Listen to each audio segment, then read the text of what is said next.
ಜೈಲಲ್ಲಿರೋ ನಟ ದರ್ಶನ್ಗೆ ಶಾಕ್ ಮೇಲೆ ಶಾಕ್ ಎದುರು ಆಗ್ತಾ ಇದೆ. ಈಗ ಮತ್ತೊಂದು ಶಾಕ್ ಎದುರಾಗಿದೆ. ಮಾಫಿ ಸಾಕ್ಷಿಯಾಗಿ ಪ್ರದೋಷ್ನ ಪರಿಗಣಿಸಬೇಕು ಅಂತ ಹೇಳಿ ಅರ್ಜಿಯನ್ನ ಹಾಕಿದ್ರು. ಆದ್ರೆ ಆ ಅರ್ಜಿಗೆ ಆಕ್ಷೇಪಣೆಯನ್ನ ಸಲ್ಲಿಸೋದಕ್ಕೆ ಸಹ ಆರೋಪಿಗಳಿಗೆ ಹಕ್ಕಿಲ್ಲ ಅನ್ನುವಂಥದ್ದನ್ನ ಕೋರ್ಟ್ ಹೇಳಿದೆ. ದರ್ಶನ್ ಸೇರಿ ಆರೋಪಿಗಳ ವಾದವನ್ನ ಕೂಡ ಆಲಿಸಬೇಕಾದಂತಹ ಅವಶ್ಯಕತೆ ಇಲ್ಲ.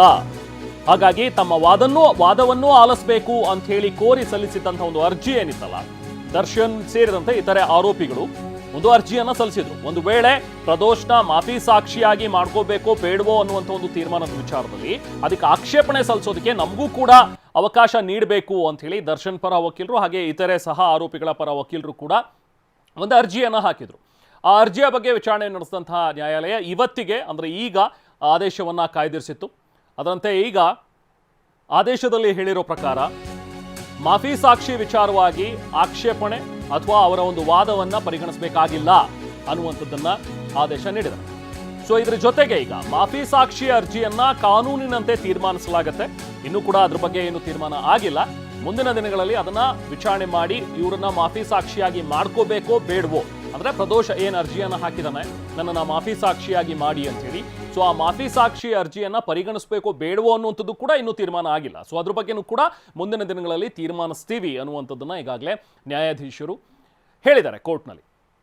ಸೊ ಅಲ್ಲಿಗೆ ಇವತ್ತು ಎರಡು ವಿಚಾರ, ವೆರಿ ಸಿಂಪಲ್. ಏನಂತ ಹೇಳಿದ್ರೆ ಪ್ರದೋಷ್ ಸೇರಿದಂತೆ ಇನ್ನೂ ಇಬ್ರು, ವಿನಯ್ ಮತ್ತೆ ರವಿ, ಮೂರು ಜನ ಮಾಫಿ ಸಾಕ್ಷಿಗೆ ಏನು ಅರ್ಜಿಯನ್ನು ಹಾಕಿದ್ರು. ಅದರಲ್ಲಿ ಪ್ರದೋಷ್ ಪ್ರಮುಖವಾಗಿ ಈಗ ಇರುವಂತಹ ವಿಚಾರ. ಪ್ರದೋಷ್ಗೆಯನ್ನ ಮಾಫಿ ಸಾಕ್ಷಿಯಾಗಿ ಮಾಡ್ಕೋಬೇಕೋ ಬೇಡವೋ ಅನ್ನುವಂಥ ಒಂದು ವಿಚಾರ ಬಂದಾಗ ಆಗ ದರ್ಶನ್ ಪರ ವಕೀಲರು ಮತ್ತೆ ಇತರೆ ಸಹ ಆರೋಪಿಗಳ ಪರ ವಕೀಲರು ಇಲ್ಲ ಇಲ್ಲಿ ನೀವು ಮಾಫಿ ಸಾಕ್ಷಿಯಾಗಿ ಮಾಡ್ಕೋಬೇಕು ಬೇಡವೋ ಅನ್ನುವಂಥ ಒಂದು ವಿಚಾರದ ಸಂದರ್ಭದಲ್ಲಿ ಮೊದಲು ನಮ್ಮ ಒಂದು ಆಕ್ಷೇಪಣೆಗೂ ಕೂಡ ನಮಗೆ ಅವಕಾಶವನ್ನ ಕೊಡಬೇಕು, ನಮ್ಮ ವಾದವನ್ನು ಕೂಡ ಆಲಿಸಬೇಕು ಅನ್ನುವಂಥದ್ರ ಬಗ್ಗೆ ಹೇಳಿದರು. ಆದರೆ ಇದಕ್ಕೆ ಆಕ್ಷೇಪಣೆ ಎತ್ತಿದ್ರು SPP ಕೂಡ ಇಲ್ಲ ಸಹ ಆರೋಪಿಗಳ ಒಂದು ಆಕ್ಷೇಪಣೆಗೆ ಅವಕಾಶ ಇರೋದಿಲ್ಲ ಅಥವಾ ಅವರ ವಾದವನ್ನು ಆಲಿಸಬೇಕಾಗಿಲ್ಲ ಅನ್ನುವಂಥದ್ರ ಬಗ್ಗೆನೂ ಕೂಡ SPP ವಾದವನ್ನು ಮಂಡಿಸಿದರು. ನಂತರ ಇದೆರಡೂ ವಾದ ಪ್ರತಿವಾದವನ್ನು ಆಲಿಸಿದಂತಹ ನ್ಯಾಯಾಧೀಶರು ಇವತ್ತಿಗೆ ಆದೇಶವನ್ನು ಕಾಯ್ದಿರಿಸಿದ್ರು. ಇವತ್ತು ಆದೇಶ ಕೊಟ್ಟಿರೋ ಪ್ರಕಾರ ಪ್ರದೋಷ್ನ ಮಾಫಿ ಸಾಕ್ಷಿಯಾಗಿ ಮಾಡ್ಕೋಬೇಕೋ ಬೇಡವೋ ಅನ್ನುವಂಥ ಒಂದು ವಿಚಾರಕ್ಕೆ ಸಂಬಂಧಪಟ್ಟಂತೆ ಸಹ ಆರೋಪಿಗಳ ವಾದವನ್ನ ಆಲಿಸಬೇಕಾಗಿಲ್ಲ ಅಥವಾ ಅವರಿಗೆ ಆಕ್ಷೇಪಣೆ ಸಲ್ಲಿಸೋದಕ್ಕೆ ಯಾವುದೇ ರೀತಿಯಾದಂಥ ಅಧಿಕಾರ ಇಲ್ಲ ಅನ್ನುವಂಥದ್ದನ್ನ ಇವತ್ತು ಕ್ಲಿಯರ್ ಕಟ್ ಆಗಿ ನ್ಯಾಯಾಧೀಶರು ಹೇಳಿದ್ದಾರೆ. ಸೊ ಅಲ್ಲಿಗೆ ದರ್ಶನ್ಗೆ ಈಗ ಮತ್ತೊಂದು ಶಾಕ್ ಎದುರಾದಂತಾಗಿದೆ.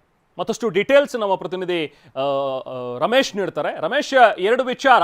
ಒಂದು, ಪ್ರದೋಷ್ನ ಮಾಫಿ ಸಾಕ್ಷಿಯಾಗಿ ಪರಿಗಣಿಸಬೇಕು ಬೇಡವೋ ಅನ್ನುವಂಥದ್ದು, ಬಹುಶಃ ಅದು ಇನ್ನೂ ಕೂಡ ಇತ್ಯರ್ಥ ಆದಂಗೆ ಕಾಣಿಸ್ತಲ್ಲ. ಅದು ಮುಂದಿನ ದಿನಗಳಲ್ಲಿ ಬಹುಶಃ ಆತನನ್ನ ಮಾಡ್ಕೋಬೇಕು ಬೇಡವೋ ಅನ್ನುವಂಥದ್ದು ಗೊತ್ತಾಗುತ್ತೆ. ಜೊತೆಗೆ ಆಕ್ಷೇಪಣೆ ಸಲ್ಲಿಸೋದಕ್ಕೆ ಈಗ ದರ್ಶನ್ ಸೇರಿದಂತೆ ಸಹ ಆರೋಪಿಗಳಿಗೆ ಯಾವುದೇ ಅಧಿಕಾರ ಇರೋದಿಲ್ಲ ಅನ್ನುವಂಥದ್ದನ್ನಷ್ಟೇ ಬಹುಶಃ ಇವತ್ತಿನ ಆದೇಶದಲ್ಲಿ ಹೇಳಿರುವಂಥದ್ದು ಅಂತ ಅನ್ಸುತ್ತೆ. ಮತ್ತಷ್ಟು ಇದ್ರ ಬಗ್ಗೆ ಡೀಟೇಲ್ಸ್ ಹೇಳೋದಾದ್ರೆ ರಮೇಶ್. ಖಂಡಿತ ರೆಹಮಾನ್, ಇವತ್ತು ಕೋರ್ಟು ಬಹಳ ಸ್ಪಷ್ಟವಾಗಿ ಈ ಮಾತುಗಳನ್ನು ಹೇಳಿದೆ. ಇಲ್ಲಿ ಅಂದರೆ ಪ್ರದೋಷ್ ಸಲ್ಲಿಸಿರುವಂಥ ಅರ್ಜಿಗೆ ಸಂಬಂಧಪಟ್ಟಂತೆ ದರ್ಶನ್ದು ವಾದ ಆಗಲಿ ಅಥವಾ ಇತರೆ ಆರೋಪಿಗಳ ವಾದವನ್ನಾಗಲಿ ಆಲಿಸುವಂಥ ಅವಶ್ಯಕತೆ ಇಲ್ಲ ಅಂತೇಳಿ ಕೋರ್ಟ್ ಸ್ಪಷ್ಟವಾಗಿ ಹೇಳಿದೆ.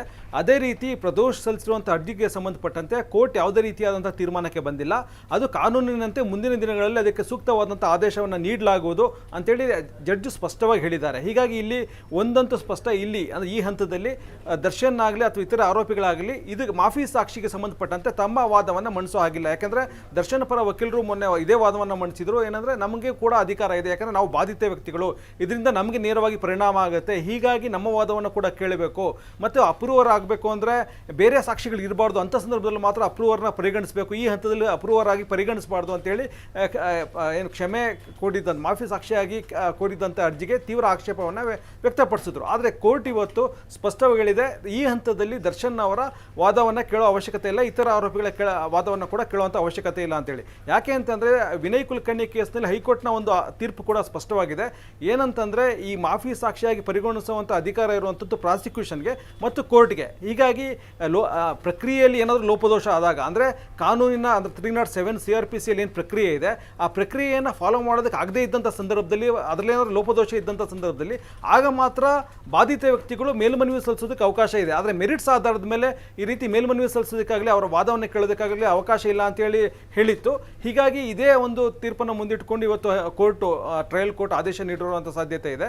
ಹೀಗಾಗಿ ಈಗ ಬಹಳ ದೊಡ್ಡ ಹಿನ್ನಡೆ ಆಗಿದೆ ದರ್ಶನ್ ಪರ ವಕೀಲರಿಗೆ ಮತ್ತು ಇತರ ಆರೋಪಿಗಳ ಪರ ವಕೀಲರಿಗೆ. ಹೀಗಾಗಿ ಈ ಆದೇಶವನ್ನು ಚಾಲೆಂಜ್ ಮಾಡಿ ಅವರೇನಾದರೂ ಹೈಕೋರ್ಟ್ಗೆ ಹೋಗ್ತಾರಾ ಅಥವಾ ಕೋರ್ಟ್ ಮುಂದಿನ ಆದೇಶಕ್ಕೋಸ್ಕರ ಕಾಯ್ತಾರೆ? ಯಾಕಂದರೆ ಮುಂದೆ ಕೋರ್ಟ್ ಇನ್ನೂ ಆದೇಶ ಮಾಡಿಲ್ಲ ಮಾಫಿ ಸಾಕ್ಷಿಯಾಗಿ ಪರಿಗಣಿಸಬೇಕಾ ಬೇಡವಾ ಅಂತೇಳಿ. ಹೀಗಾಗಿ ಮಾಫಿ ಸಾಕ್ಷಿಯಾಗಿ ಪರಿಗಣಿಸಿದ ಒಂದು ಆದೇಶ ಏನಾಗುತ್ತೆ ಮುಂದಿನ ದಿನಗಳಲ್ಲಿ ಆ ಆದೇಶವನ್ನು ಪ್ರಶ್ನೆ ಮಾಡಿ ಹೋಗ್ತಾರಾ ಅಥವಾ ಈ ಹಂತದಲ್ಲೇ ಈ ಆದೇಶವನ್ನೇ ಪ್ರಶ್ನೆ ಮಾಡಿ ಹೈಕೋರ್ಟ್ಗೆ ಹೋಗ್ತಾರಾ ಅನ್ನೋದನ್ನ ನಾವು ಕಾದು ನೋಡಬೇಕಾಗತ್ತೆ.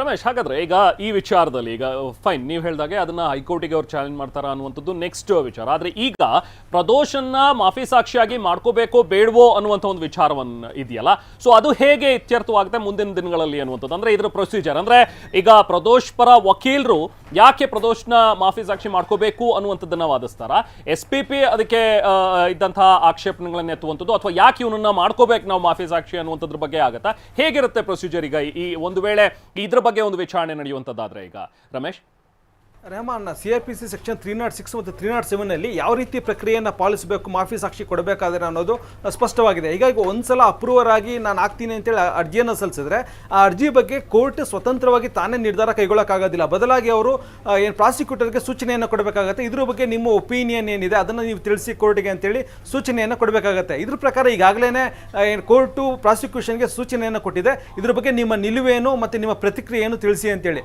ಅದರಂತೆಯೇ ಈಗಾಗಲೇ ಒಂದು ಮೆಮೋ ಈಗ ಪ್ರಾಸಿಕ್ಯೂಟರ್ ಸಲ್ಲಿಸಿದ್ದಾರೆ. ಇದರಲ್ಲಿ ಅಂದರೆ ಮಾಫಿ ಸಾಕ್ಷಿಯಾಗಿ ಅಪ್ರೂವರ್ ಆಗಿ ಪ್ರದೋಷನ ಪರಿಗಣಿಸಬಹುದು, ಇದಕ್ಕೆ ನಮ್ಮ ಆಕ್ಷೇಪ ಇಲ್ಲ ಅಂತೇಳಿ ಮೆಮೋನಲ್ಲಿ ಸ್ಪಷ್ಟವಾಗಿ ಹೇಳಿದ್ದಾರೆ.